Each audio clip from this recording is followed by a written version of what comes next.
Call ઇન્ડિયાની આપણે પહેલા વાત કરીએ તો કંપનીના નંબર્સ થોડા સબડ્યુટ આવ્યા છે. બટ એક્સપેક્ટેશન્સ હતું કારણ કે એનું જે ઓપ્શનમાં કોલ વેચે છે એનું વોલ્યુમ આ ક્વાર્ટરમાં થોડું ઓછું હતું.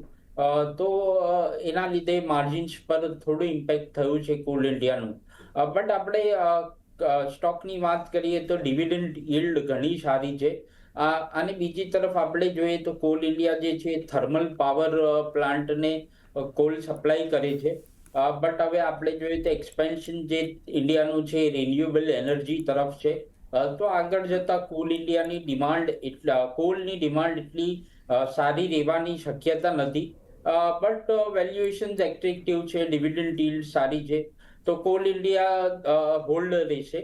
અને બીઈએલ ની વાત કરીએ તો આ ક્વાર્ટરના નંબર્સ જે છે એમાં માર્જિન થોડા ડિસપોઇન્ટિંગ આવ્યા છે. 25% માર્જિન રહ્યા છે. એક્સપેક્ટેશન હતું 27-28%નું.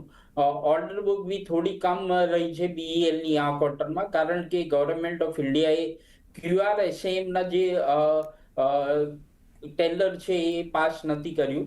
બટ કંપનીને એક્સપેક્ટેડ છે કે આ જે ઓર્ડર છે એ નેક્સ્ટ ક્વાર્ટરમાં મળશે. અને કંપનીએ કીધું છે કે FY27 ની અંદર ફૂલ યરના એમના જે માર્જિન હશે એ 28% રહેશે. આ વખતે એક્ઝિક્યુશન મિક્સના લીધે થોડું માર્જિન પર હિટ આવ્યું છે. તો યસ, બીઈએલ અગર તમે લોંગર ટર્મ ટાઈમ ફ્રેમથી બાય કરી શકો છો.